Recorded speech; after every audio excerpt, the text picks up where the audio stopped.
En el año 835 después de Cristo, en el siglo 8 después de Cristo, el Papa Gregorio IV designó el día 1 de noviembre como el Día de Todos los Santos. Esta palabra Todos los Santos es la palabra Hallow, que es un término antiguo del inglés para definir lo que es el santo o los santos. Y la palabra in es una abreviatura de la palabra even en inglés. Entonces la palabra hallow es santos y even es una abreviatura de en, que significa la víspera en inglés.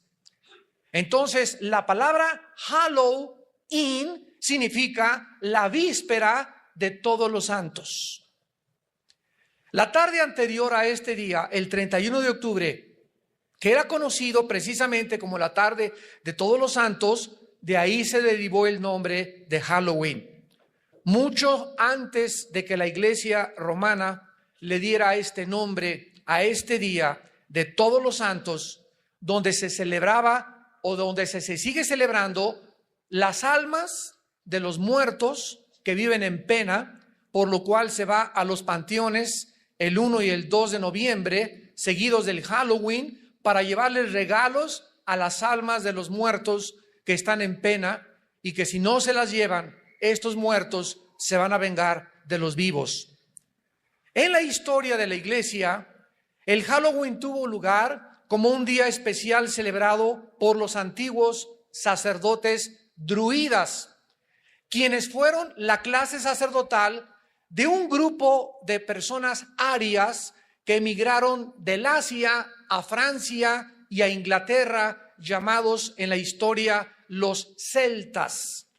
Los celtas fueron, pues, repito, el primer pueblo que vino de Asia a establecerse en Europa, y de ahí la grande similaridad entre la religión de los druidas, que eran los sacerdotes de los celtas, y el hinduismo.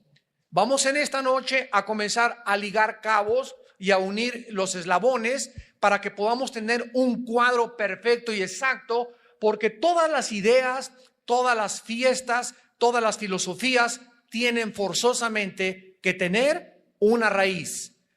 Así como en el hinduismo, los celtas también creían en la reencarnación, especialmente en la transmigración del alma, que enseña que los seres humanos pueden otra vez renacer en animales. Los celtas vivieron y se establecieron al norte de Francia y en las Islas Británicas, y estuvieron involucrados en la brujería, en las ciencias ocultas, en la magia, en la astrología, en las comunicaciones con los espíritus y en la adoración de la naturaleza. Adoraban los árboles. El mismo término druida significa sacerdote del culto al árbol del roble. De manera interesante, el 90% de las apariciones, ustedes ven una película que se llamó, donde había unos círculos que parece que los extraterrestres los habían hecho, ¿perdón? No oigo. Señales. Esta película fue atraída precisamente porque comenzaron a aparecer en Inglaterra y en Irlanda círculos en las cosechas por todos lados que se encuentran, y no es coincidencia, en la proximidad geográfica de las antiguas ruinas de los druidas, llamados Stonehenge. Y ahí precisamente aparecieron estos círculos cerca de donde estaban establecidos en las Islas Británicas los sacerdotes druidas. Actualmente estos círculos en las cosechas se consideran de origen sobrenatural. De ahí la razón por la cual hicieron la película titulada Señales. Los celtas adoraban al Señor de la Muerte, especialmente el día 31 de octubre. A esta fiesta que celebraban el 31 de octubre le llamaron la fiesta de invierno de Samaín, que ofrecían sacrificios humanos con los niños. Creían también que descendían del dios Dis, el cual fue el dios romano de la muerte. Los celtas Y los sacerdotes druidas comenzaron entonces el año nuevo, el 1 de noviembre, que marcaba el inicio del invierno. Comenzaron a enseñar en Europa que el 31 de octubre, el día anterior al año nuevo, y el último día del año, el Señor de la muerte reunía las almas de los muertos que habían sido condenados para meterlos en cuerpos de animales. Entonces el Señor de la muerte decidía qué animal tomaría el cuerpo de la persona el año próximo. Las almas de los buenos reencarnaban en seres humanos otra vez.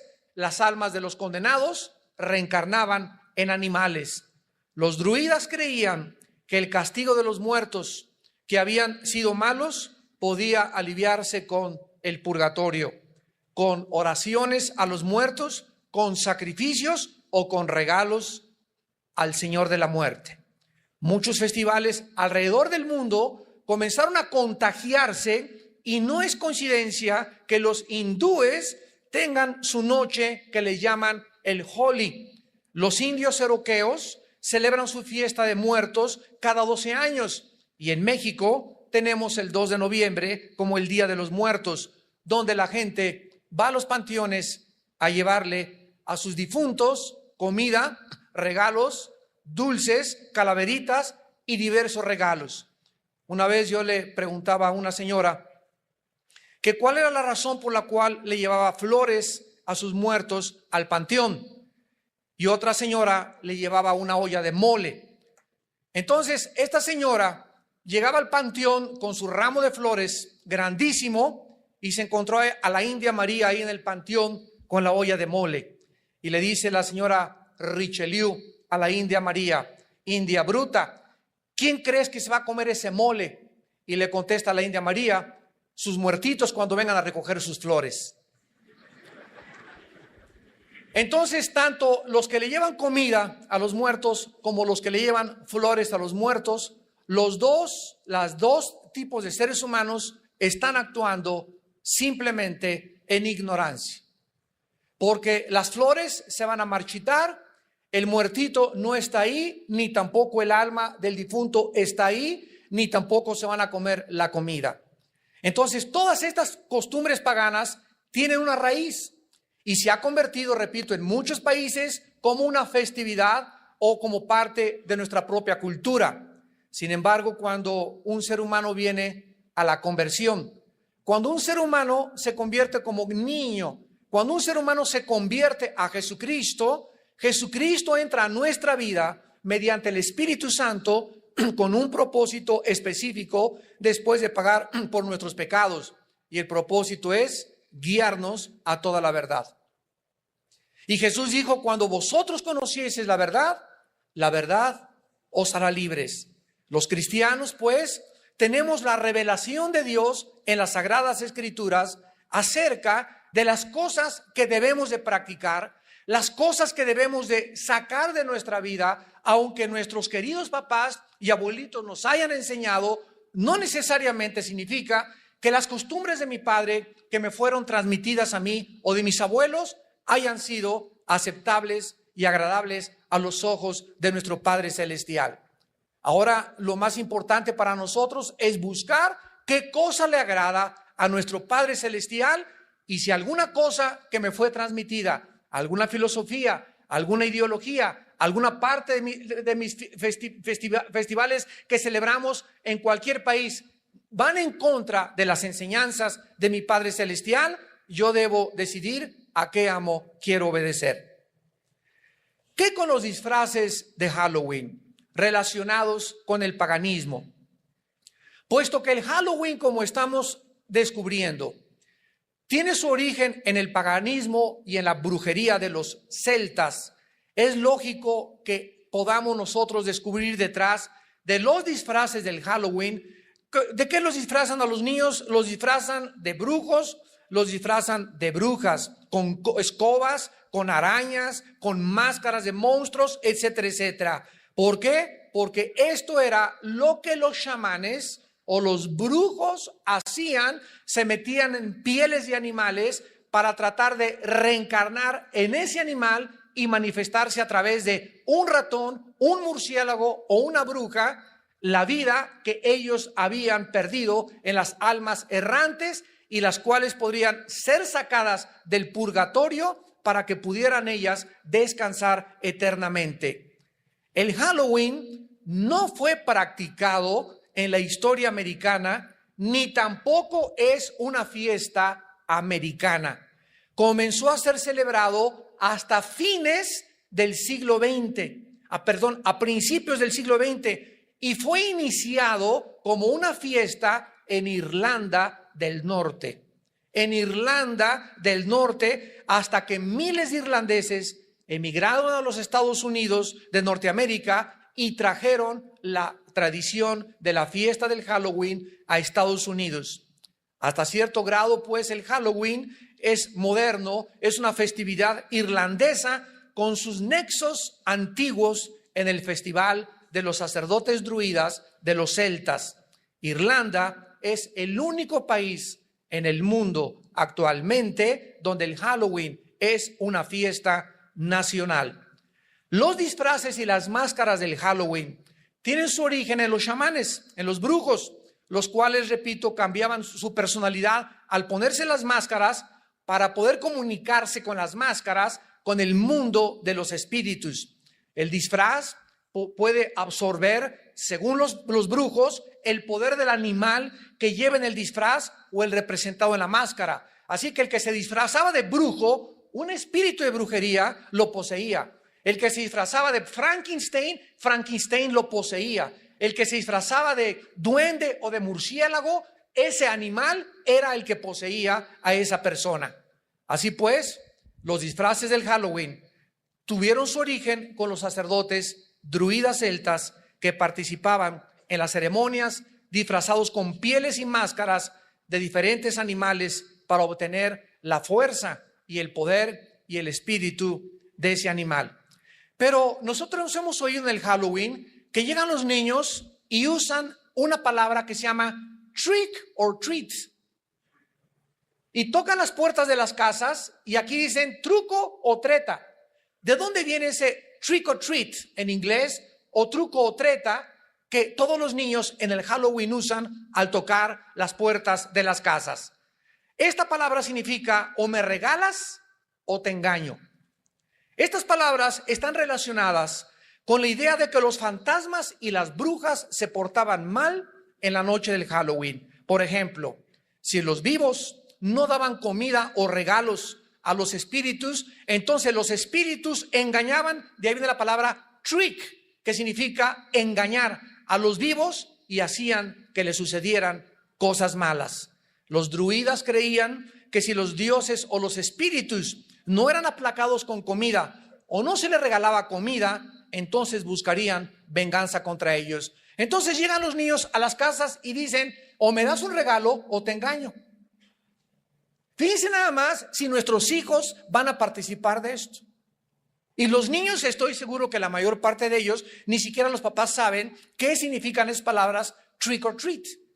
Pero eso es exactamente lo que significa, o me das un regalo o te engaño. Y de ahí la costumbre que cuando la gente no les da dulces, te ponchan las llantas de tu carro, te avientan ratones ahí a tu jardín, te avientan arañas, te avientan huevos, te avientan jitomates o hacen algún mal. Porque o si no me das un regalo, me vengo contra ti. Esto es exactamente lo que hacen los niños en el Halloween. ¿De qué manera se podía relacionar el Halloween históricamente con la enseñanza herética del purgatorio? Durante la Edad Media, la Iglesia Romana hizo el 1 de noviembre el Día de Todos los Santos y el día 2 de noviembre el Día de Todos los Muertos o de todas las almas en pena. El Día de Todos los Muertos era dedicado a orar por las almas a través de misas gregorianas para ayudarlas a escapar del purgatorio. El día 13 de mayo del año 609 después de Jesucristo, el Papa Bonifacio IV dedicó el Panteón Romano a la Virgen María y a todos los santos mártires. Y en el año 835 después de Cristo, el Papa Gregorio IV transfiere esta festividad de todos los santos al día 1 de noviembre y la extiende a todos los mártires del purgatorio. Así pues, el 1 de noviembre, Día de los Santos y día después del Halloween, se convierte en el día dedicado por la Iglesia romana para orar a todas las almas de los difuntos que andan en pena y que al llevarle regalos, comida o flores, dulces o calaveritas a los panteones, harán que las almas que estén en pena puedan descansar y salir más pronto del purgatorio. El día 2 de noviembre fue el día que se decretó oficial para orar por las almas de los muertos. Santos de Dios, ¿qué dice la Biblia al respecto? Bueno, dice en Hebreos 9:27, está establecido a los hombres que mueran una sola vez y después el juicio. De acuerdo a la enseñanza de las Sagradas Escrituras, damas y caballeros, cuando una persona muere, y Dios quiere que tú sepas esto, cuando tú vayas a morir o cuando tu esposo murió o algún familiar tuyo murió, en ese momento su cuerpo se queda ahí en la tumba, se lo comen los gusanos, no importa que lo cremen. ¿Podemos cremar a los muertos los cristianos? Claro que lo podemos hacer. Es más, te vas a ahorrar todo el mercantilismo de los funerales y de la capilla ardiente el lloriqueo de 50 personas ahí que digan lo siento y que ni lo sienten tampoco, pero verdad, es la costumbre. No importa que nos cremen porque de todas maneras se va a volver en polvo nuestro cuerpo, o no importa que nos entierren normalmente. En ese momento tu cuerpo se deshace, se convierte al polvo. La Biblia dice en Génesis, porque somos polvo físicamente y nuestro cuerpo regresa al polvo de donde Dios formó la primer pareja humana. Pero ¿qué pasa? Con el alma y con el espíritu que todos traemos dentro de nuestro ser. La Biblia dice claramente, vayamos a Génesis capítulo 35, Génesis capítulo 35. Y veamos dos palabras en el hebreo que nos demuestran la diferencia entre el alma y entre el espíritu. Desgraciadamente se ha dado una enseñanza que se llama dicotomía, o sea que solamente el alma y el espíritu es lo mismo y que somos alma y espíritu y cuerpo, pero la Biblia enseña lo contrario. Somos espíritu, tenemos un alma y vivimos dentro de un cuerpo. Gloria a Dios por la Biblia. ¿Qué haríamos, imaginan ustedes, si no tuviéramos la Biblia? ¿Quién podría decirnos, verdad, que lo que estamos haciendo está bien, que está mal? ¿Quién tiene realmente la verdad? Los druidas, los celtas, los marxistas, los hindúes, el Dalai Lama, Mahatma Gandhi, Confucio, Hare Krishna. ¿Quién entre todos nos puede decir realmente la verdad? Si no tuviéramos la Biblia, jamás podríamos haber conocido la verdad. En Génesis 35, dice el versículo 18, y aconteció que al salírsele el nepesh, apúntalo ahí, el alma en el hebreo es nepesh, se pronuncia nepej, la CH en hebreo se pronuncia como J, nepesh, murió. Vemos pues que cuando muere Benoni o Benjamín, algo se le sale y la Biblia le llama alma, que en el hebreo es nepesh. Versículo 29. Y exhaló Isaac el ruaj, se tradujo espíritu, y murió y fue recogido a su pueblo viejo y lleno de días, y lo sepultaron Esaú y Jacob sus hijos. La Biblia nos dice que al morir dos cosas se salen de nuestro cuerpo. ¿Cuántos de ustedes, no levanten la mano, pero estoy seguro que muchos de ustedes han tenido experiencias que se llaman desdoblarse? Yo la tuve hace aproximadamente como 8 meses o un año. Me estaba durmiendo, eran como las 10:30, 11 de la noche, y literalmente así sentí que me salía de mi cuerpo. Y esta experiencia de que despegas y dejas tu cuerpo abajo y lo ves, la han tenido miles de personas en el mundo, principalmente en los hospitales, aquellos que se encuentran en agonía, que se han visto y han dicho, yo vi en el quirófano mi cuerpo y cuando se le cayeron el bisturí al suelo del médico, y te puedo decir el nombre de la enfermera que nunca sé ni cómo se llamaba, pero yo lo oí cuando estaba desdoblado mi cuerpo. Pero estas experiencias que se llaman desdoblamientos han sido experimentadas por millones de seres humanos. Dios ha permitido que muchos experimentemos esto para que nos demos cuenta que cuando nosotros morimos no vamos a sentir absolutamente nada, nos despegamos de nuestro cuerpo y seguimos vivos. Seguimos vivos entre los vivos.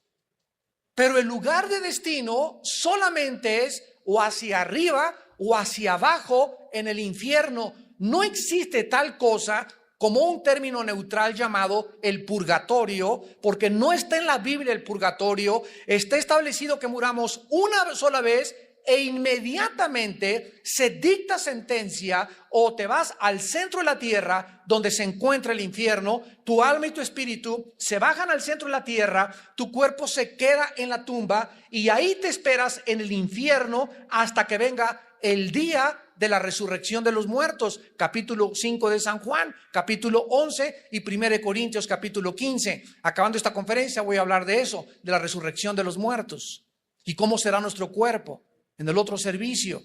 Pero cuando tú mueres, tu cuerpo y tu alma se van al centro de la tierra, y si tú eras cristiano y moriste gracias a la obra de Cristo en la cruz del Calvario, tu alma y tu espíritu se van inmediatamente a la presencia de Dios. Apocalipsis 6, 2 Corintios capítulo 5, ausentes del cuerpo, presentes en el Señor. Y vi en el altar las almas de los santos que habían muerto a causa de la palabra de Dios, y decían a gran voz: ¿hasta cuándo, Señor justo, Dios y verdadero, venga nuestra sangre de los que moran en la tierra?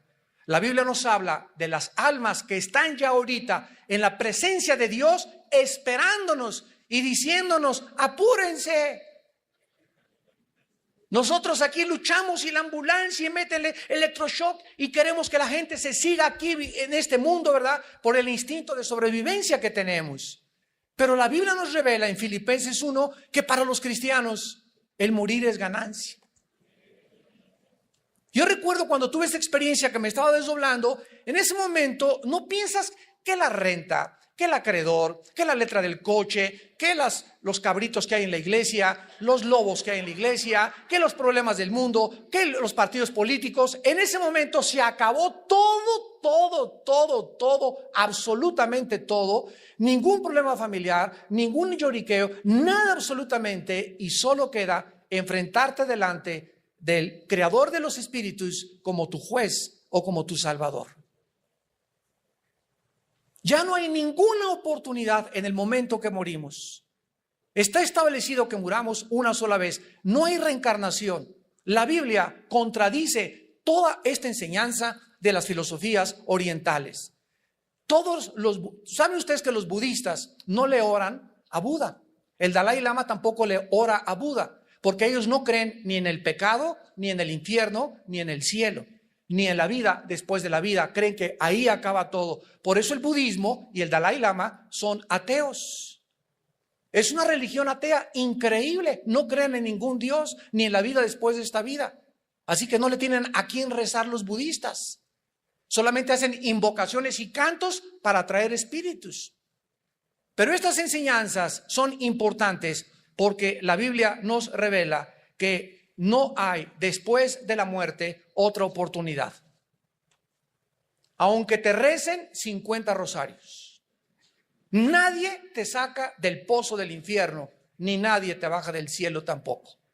Así que a los muertos, la Biblia nos manda jamás elevar ninguna oración, porque donde estén ya están sentenciados o ya están glorificados en la presencia de Dios.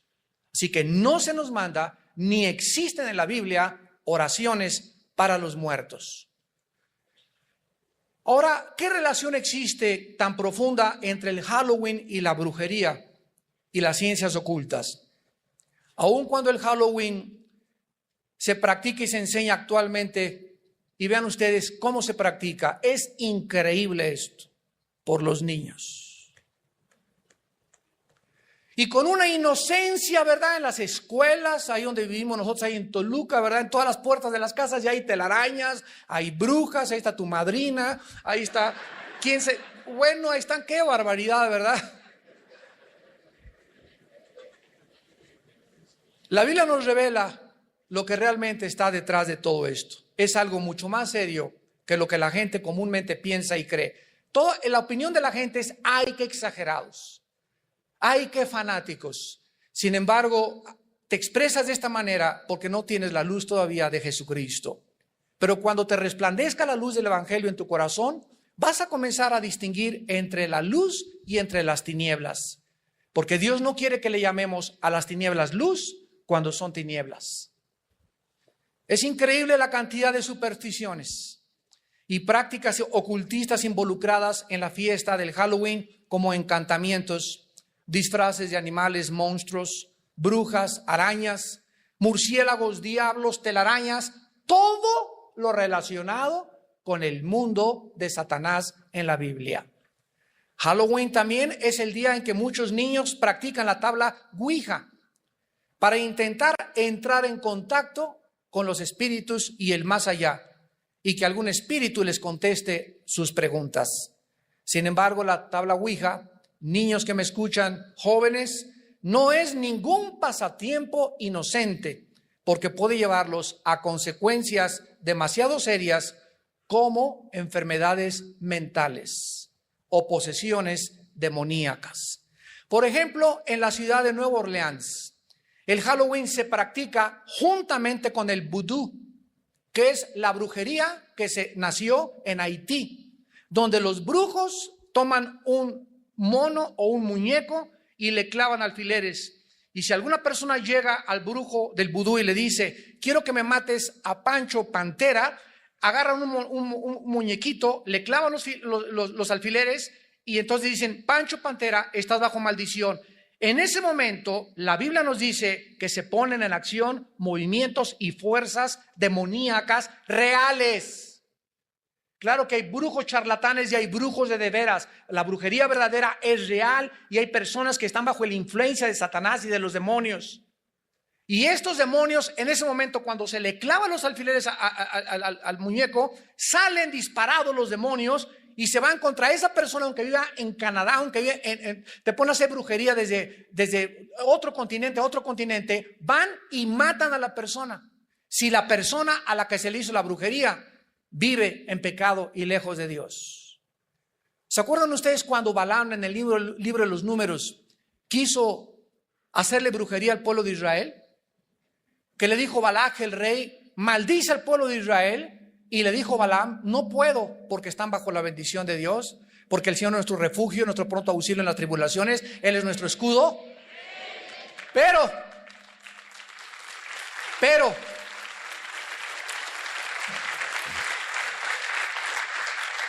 ¿cómo pudo Balaam maldecir al pueblo de Israel cuando pudo inducirlos a que pecaran fornicando con las mujeres moabitas? Y entonces la maldición les cayó sobre ellos.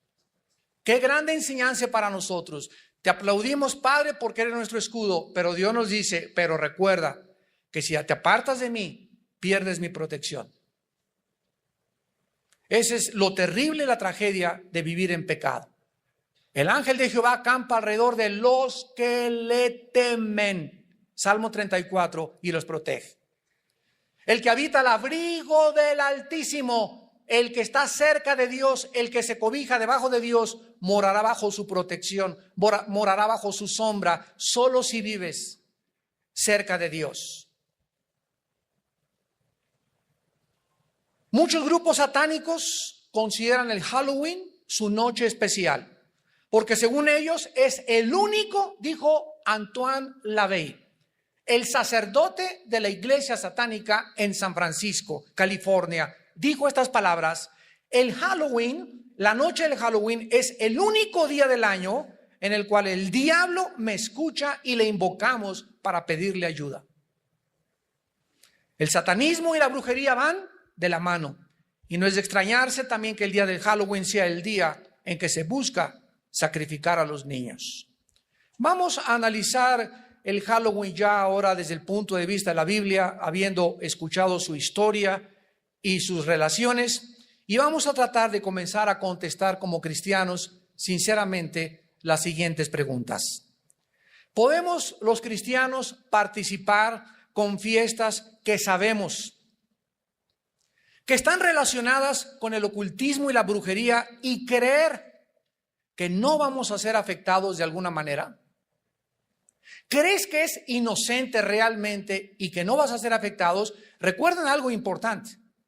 En la Biblia hay dos tipos de pecados nada más. No hay mortales ni veniales, hay dos tipos de pecados. Los pecados que se cometen con conciencia, el que sabe lo que es bueno y no lo cree, le es pecado.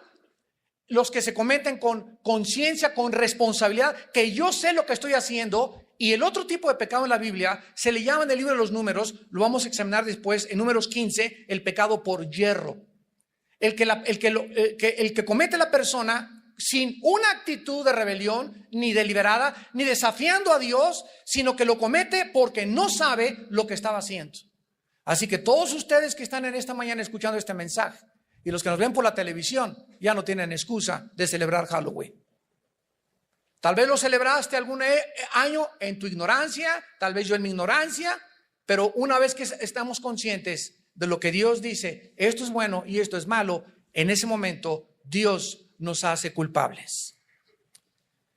El solo hecho de participar en el Halloween, ¿no estamos acaso pisando los terrenos del diablo?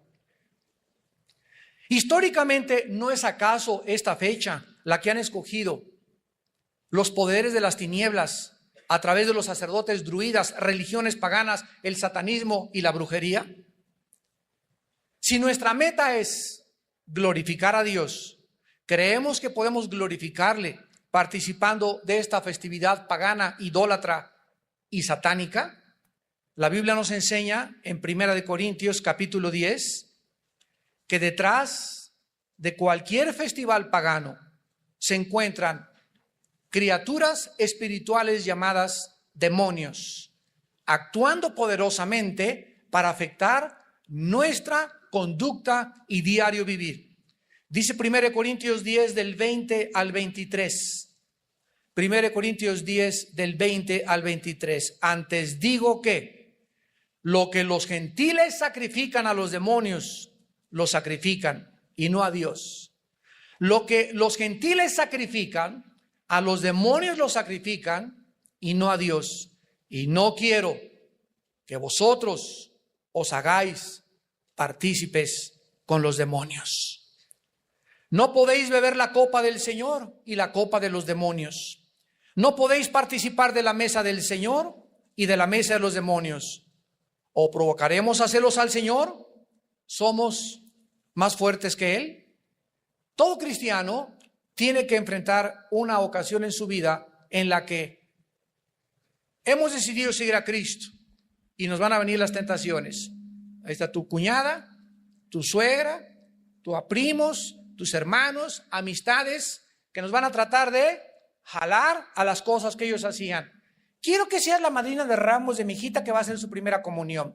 Quiero que en la escuela van a hacer estas cosas y el cristiano va a tener que enfrentarse a lo que se enfrentaron los profetas de Baal cuando Elías les dijo: si Dios es Dios, sírvanlo, y si no, sigan con sus ídolos. Si Cristo es Cristo, síguelo, y si no, sigue haciendo, buscando agradar a tu familia y a los hombres y no a Cristo. Pero ¿sabes una cosa? No vas a poder agradar a tu familia, ni a tus amistades y a Dios tampoco, porque el que quiere servir a dos amos, con alguno va a quedar mal.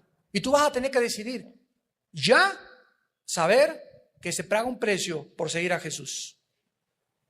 El que no quiera cargar su cruz y seguirme y negarse a sí mismo no es digno de ser mi discípulo. Vas a descubrir que ser cristiano no es venir aquí a la iglesia y sentarte y calentar tu silla y simplemente tener una religión a tu conveniencia, que cualquier cosa que te pida que vaya en contra de lo que a ti te gusta, ya no vas a hacer, y mejor me voy con los mormones, con los testigos de Jehová, o me voy al romanismo o al judaísmo. Cuando vienes a Cristo, el Dios que enfrentamos es un Dios celoso, que demanda de nosotros consagración y dedicación, y que tenemos que demostrar a través de nuestra obediencia a sus mandamientos si verdaderamente le amamos con el corazón.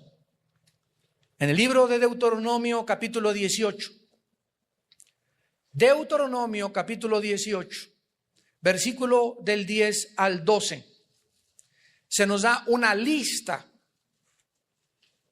de las ciencias ocultas donde Dios prohíbe que ningún ser humano pise estos terrenos.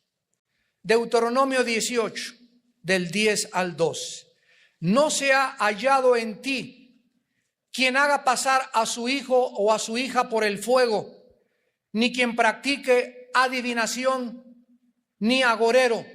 La palabra agorero, les voy a ir dando las palabras en el hebreo, son importantísimas para los estudiantes de teología de la Biblia. La palabra agorero es la palabra hebrea anán, como suena anán, que significa astrólogo, o creer que los astros o los poderes de la naturaleza pueden influir y dirigir mi vida.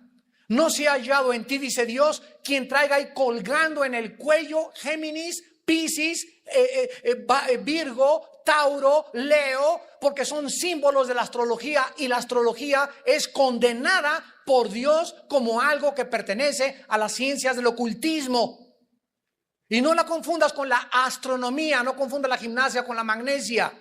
Una cosa es astrología, creer que los astros me van a dirigir y voy a consultar mis horóscopos, y otra cosa es la astronomía, que es el estudio del movimiento y la posición de los astros en relación a la física. Entonces son dos cosas enteramente diferentes. La astrología es satánica, y las personas que consultan sus horóscopos están consultando a los demonios. Enseguida tenemos la palabra sortílego. Esta palabra es nahash en el hebreo, nahash, y significa controlar a otra persona por hechizos o encantamientos. Controlar a una persona por hechizos o encantamientos. No se ha hallado entre nosotros ninguna mujer que le dé toloache al esposo, que le dé hierbas, pócimas mágicas. Cualquier persona que trate de usar hierbas o cualquier otra cosa para meter brujería a otra persona, o para arrastrar a otra persona, o para desearle un mal a una persona, la Biblia le llama sortílego. Luego tenemos la palabra hechicero.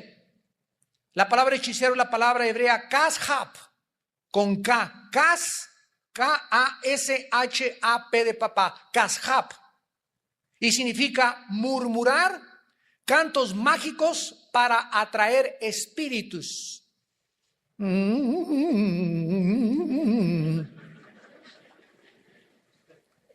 Hace poco que vino este señor del Medio Oriente, ¿verdad? El Dalai Lama, se juntaron, brujos, chamanes, y tú podías oír cuánta gente, cuántos chamanes estaban haciendo esto. Cuando tú oigas así,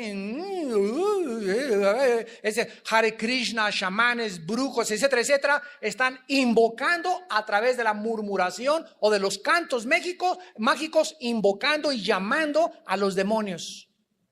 No se ha hallado entre el pueblo de Dios nadie que practique estas cosas. Luego tenemos la palabra encantador. Esta palabra es la palabra hebrea chever, como suena con B chica, chever, C-H-E-B-E-R, que significa lanzar brujería. Aquí entra el vudú. Tratar de lastimar a alguien a través de la brujería. Esto es la palabra encantador. Y finalmente la palabra adivino, que es la palabra hebrea O, B de Víctor, Ov. Nada más así, Ov. Y es el medium, o las personas que invocan a los espíritus para comunicarse con los vivos en las sesiones espiritistas. Dice el versículo 12, porque es abominación para con Jehová cualquiera que hace estas cosas. Y por estas abominaciones Jehová, tu Dios, echa naciones de delante de ti. Dios sacó a los cananeos de la tierra de Canaán por causa de que estaban sumidos en las ciencias ocultas. ¿De dónde nos saca Dios? Nos saca Dios de todo estos paganismo, de todas estas brujerías, de todas estas prácticas, de que el café turco, que la bola de cristal, que la necromancia, que doblar cucharitas con la fuerza de la mente, que la telepatía, que el hipnotismo. Todas estas prácticas pertenecen a las ciencias ocultas. Y Dios quiere que tengamos la parabólica abierta, levantada, para que ya discernamos entre el bien y entre el mal. Para que sepamos que eso no le agrada a Dios y que eso sí le agrada a Dios. El cristiano no puede mezclar y tener una ensalada, un chorizo ahí de paganismo con brujería y con cristianismo. ¿Eres o no eres hijo e hija de Dios? Y esta es la razón por la cual Dios te va a defender. Porque yo honro a los que me honran, dice el Señor. Vean ustedes en Jeremías 10.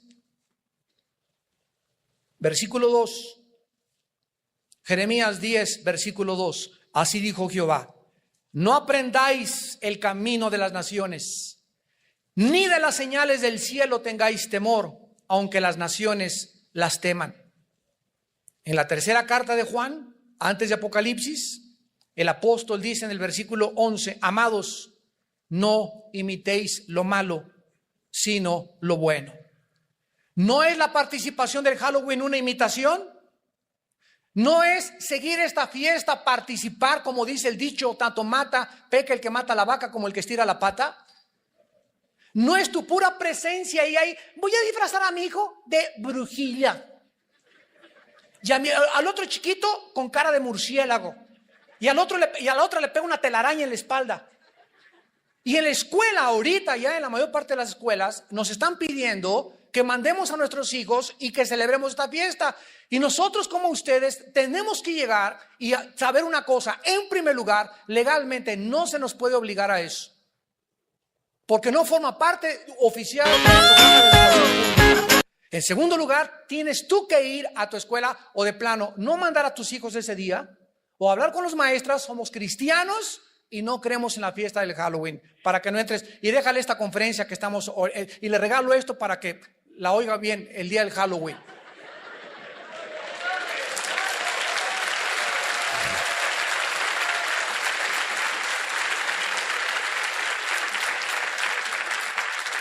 ¿Qué le van a poner cero a mi hijo? Que le pongan cero. Mejor que le pongan cero aquí abajo y no cero ahí arriba.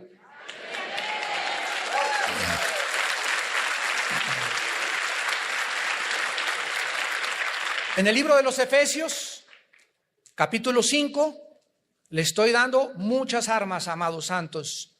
Efesios capítulo 5, dice la Biblia, Efesios 5, versículos 6 al 7. Nadie os engañe con palabras vanas, porque por estas cosas viene la ira de Dios sobre los hijos de desobediencia. No seáis, pues, partícipes con ellos. Versículos del 11 al 13. Y no participéis, más claro no puede estar, en las obras infructuosas de las tinieblas, sino más bien repréndelas, porque vergonzoso es aún hablar de lo que ellos hacen en secreto. Mas todas las cosas, cuando son puestas en evidencia por la luz, son hechas manifiestas porque la luz es lo que manifiesta todo. ¿Y qué dijo Cristo en Mateo 5? Vosotros sois la luz del mundo. Si alguien en tu escuela con tus hijos, si alguien a las maestras les va a abrir los ojos, eres tú y yo, que somos hijos del Altísimo. A tu familia, ¿quién le va a abrir los ojos? ¿Para qué nos envió Dios? Para perdonar los pecados, irnos al cielo. No, nos envió un mundo donde viene a predicar la libertad a los cautivos, a sanar las heridas de los quebrantados, a quitarle las vendas a los ciegos. Y la Biblia dice en Isaías que un velo cubre la mente de los seres humanos. Por eso hacen lo que hacen, y lo hacíamos nosotros también en la ignorancia de nuestro corazón, pero ahora somos hijos de luz. No regresemos otra vez a practicar las obras de las tinieblas. En Romanos 12:9 dice el apóstol Pablo: aborreced lo malo. Aborreced lo malo, seguir lo bueno. En tercer lugar, no podemos nosotros enviar a nuestros hijos a mezclarse con niños disfrazados de brujas, de diablos, de duendes y de animales, sin creer que no les va a dañar. Segunda de Corintios capítulo 6, versículos 14 en adelante. Segunda de Corintios 6, del 14 en adelante. No os unáis en yugo desigual con los incrédulos. ¿Qué compañerismo tiene la justicia con la injusticia y la comunión de la luz con las tinieblas? ¿Y qué concordia Cristo con Belial? Imagínense nada más, se junta un grupo, ¿verdad?, de espíritus malignos y mandamos a nuestros hijos a que vayan a acompañar a estos espíritus malignos que se encuentran detrás en el mundo de las tinieblas, y creemos que a nuestros hijos no les va a afectar. ¿Tú crees sinceramente que es un juego esto? Esto hay que tomarlo demasiado en serio. Cuando nuestros hijos nos pregunten por qué estaban sus amiguitos disfrazados de esa manera, y que te pregunten de dónde se originaron esas prácticas, ¿serás sincero en contestarle que tienen su origen en el diablo? Y que te pregunte tu hijito, entonces, ¿por qué me disfrazaste de Brujilda? Dice en 1 Juan 1, 5 al 6, Dios es luz y ningunas tinieblas hay en él. La historia del ocultismo, del satanismo, la brujería nos enseñan, y aquí quiero terminar, que Satanás odia, escúchenme, Satanás odia con odio jarocho a las mujeres y a los niños, principalmente. Segunda de Reyes, capítulo 16. Segunda de Reyes 16, versículo 3. Y vamos a terminar sabiendo por qué tanto odio de Satanás a la mujer y a los niños. Por eso, de ahí las palabras tan solemnes de Jesús, que el que tropiece a un niño, el que arruine la vida de un niño por su mal testimonio o por una conducta nociva, pierde el derecho a vivir. ¡Qué tremendo! Pierde el derecho a vivir esta persona.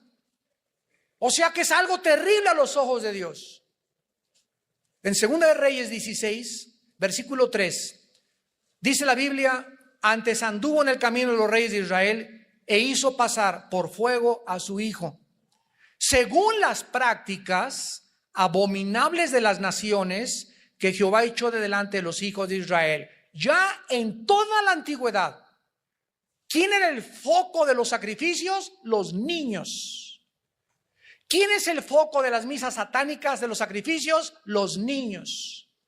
Porque son el objeto de Satanás para impedirles que lleguen a la pubertad, y que si llegan a la pubertad, lleguen influenciados por poderes demoníacos. Lo vamos a ver al final.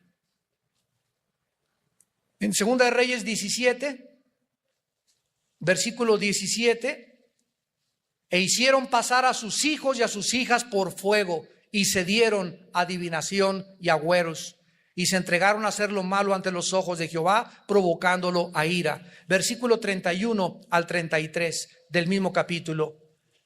Los sabeos hicieron a Nibás y a Tartac, y los de Sefarbaín quemaban sus hijos en el fuego para adorar a Andramelec y a Anamelec, dioses de Sefarbaín. Temían a Jehová e hicieron del pueblo bajo sacerdotes de los lugares altos, que sacrificaban para ellos en los templos de los lugares altos. Temían a Jehová y honraban a sus dioses. ¡Qué tremenda contradicción! ¿Cómo podemos hacer esto?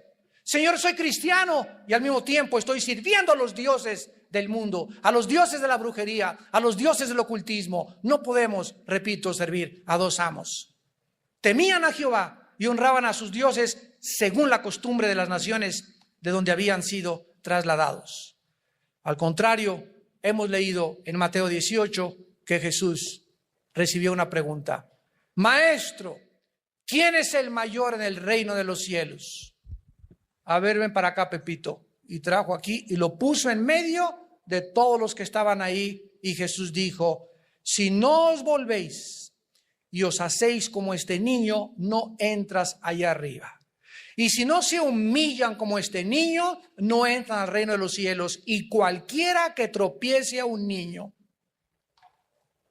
cualquiera que le haga un mal a un niño, cualquiera que se atreva a violar a un niño, ha perdido el derecho a seguir viviendo. Y si sigue viviendo, va a seguir viviendo con maldiciones tremendas en su vida.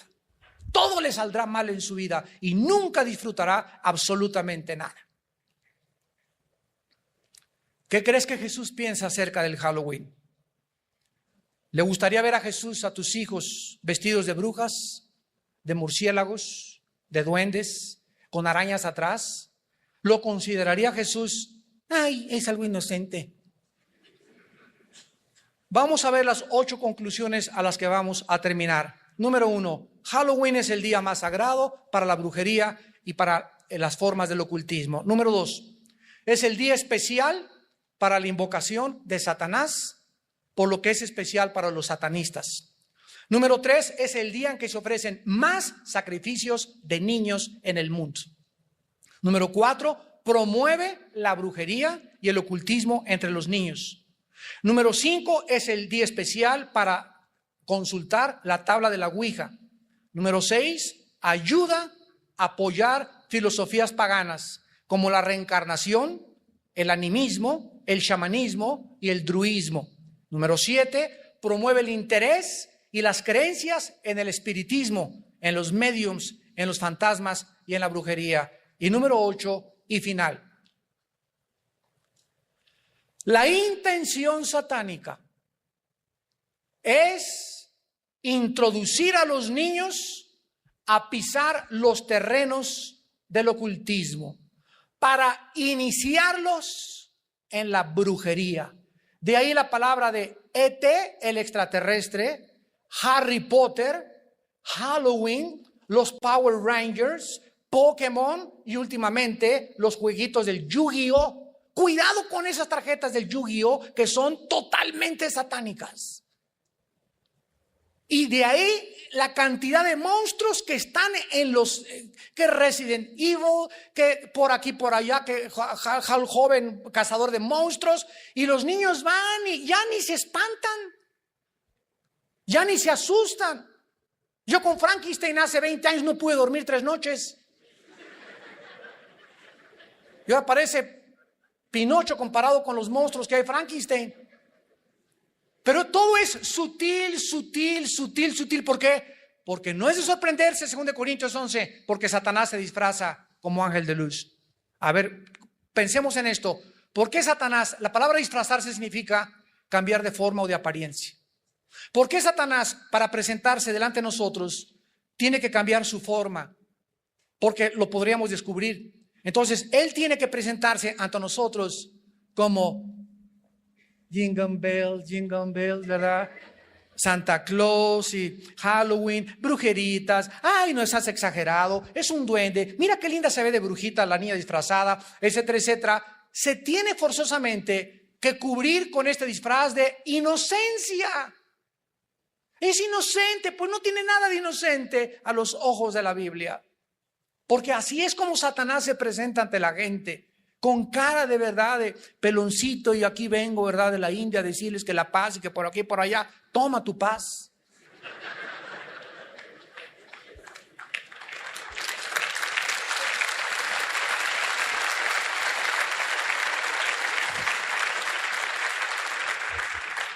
Vuelvo a repetir, la intención satánica, el que tenga oídos que oiga, es introducir a los niños a pisar los terrenos del ocultismo para iniciarlos. Harry Potter es la película y el libro más cruel que existe en los últimos 100 años. Porque con la apariencia de, otra vez, de inocencia, es la introducción a los niños entre la magia blanca y la magia negra, mostrándoles que hay magos buenos y brujos malos, y que ellos pueden tener poderes para invocar poderes del mal y atraer a los demonios. Y todo bajo el disfraz de Harry Potter. Y se los recomiendan en muchas escuelas leer a sus hijos. Tú niégate, dile, le hago un trabajo a mi hijo en otro libro, pero somos cristianos, mi hijo no lee basura. Satanás quiere introducirlos ahí, ¿con qué propósito? Para debilitar sus conciencias y abrirlos al entrar a la pubertad, a las drogas, al cigarro, al alcohol y a la inmoralidad. Satanás tiene que preparar el terreno de la mente humana, debilitando la conciencia, y no hay forma de debilitar a un niño y de tropezar a un niño más rápido que haciéndole creer que el diablo no existe y que todo es resultado de la inocencia. Nosotros somos hijos de la luz, no somos hijos de las tinieblas. Vivamos pues como hijos de la luz. Oremos. Padre, te damos gracias en esta mañana porque hiciste resplandecer en nosotros la luz del Evangelio de tu Hijo Jesucristo, mostrándonos, Señor, la realidad que se esconde detrás de un mundo que está cubierto por un velo. Porque el Dios de este siglo ha enceguecido el entendimiento de los incrédulos para que no les resplandezca la luz de Jesucristo. Pero ustedes son hijos de la luz, no son hijos de las tinieblas. Andemos pues como de día y no como de noche. Y porque no nos has dado un espíritu de cobardía, sino de valor para enfrentarnos a un mundo hostil, a un mundo ignorante, lleno de paganismo, de idolatría, de religiosidad, de costumbres traídas desde la antigua Babilonia, la madre de todas las rameras. Nos ha salvado para anunciar las virtudes de aquel que nos llamó de las tinieblas a tu luz admirable. En esta mañana tal vez haya personas que aún no tienen la luz de Cristo. Tal vez haya muchos también observándonos por televisión que aún no han invitado a Jesucristo a su vida. Y esta es la razón por la cual vives con tanta confusión. Ya no sabes a quién creerle. Pero la voz de Jesús se sigue oyendo: yo soy el camino, yo soy la verdad, yo soy la vida, yo soy la resurrección y yo soy la vida. El que cree en mí, después de su muerte, seguirá viviendo junto con mi Padre y con mi Hijo, en el reino preparado para ustedes desde antes de la fundación del mundo. Cristo viene a tu vida en esta mañana si tú le abres tu corazón y le aceptas por la fe y crees lo que Él hizo en la cruz al derramar su sangre para pagar por nuestros pecados. ¿Qué tengo que hacer?, me preguntarás, para poder entrar al reino de la luz, para sacar tantas tinieblas de mi mente, para tener la seguridad del perdón de mis pecados y la vida eterna. La Biblia dice: arrepiéntete de tus pecados. Vuélvete a mí, dice el Señor. Deje el impío sus caminos y el inicuo sus malos pensamientos, y vuelva hacia mí. Tendré misericordia de tu vida, te perdonaré y te lavaré con mi sangre preciosa. En segundo lugar, cree que Jesús en la cruz pagó por tus pecados. Y finalmente, ahí desde tu lugar, ustedes por la televisión, en la sala de tu casa, en la cárcel, donde tú te encuentres, o los que nos están escuchando a través de esta conferencia por cassette o por CD, ahí donde estás, dile estas palabras: Señor mío y Dios mío, sácame de las tinieblas en que vivo. Me arrepiento de mis pecados. Creo que en la cruz tú pagaste con tu sangre por mis pecados, y te pido, Jesús, en este instante que entres a mi corazón. Te recibo como mi Señor y mi Dios. Lávame más y más de mis maldades. Alumbra los ojos de mi entendimiento para poder ver tu luz, porque es en tu luz donde podré ver la luz. En el nombre de Jesús.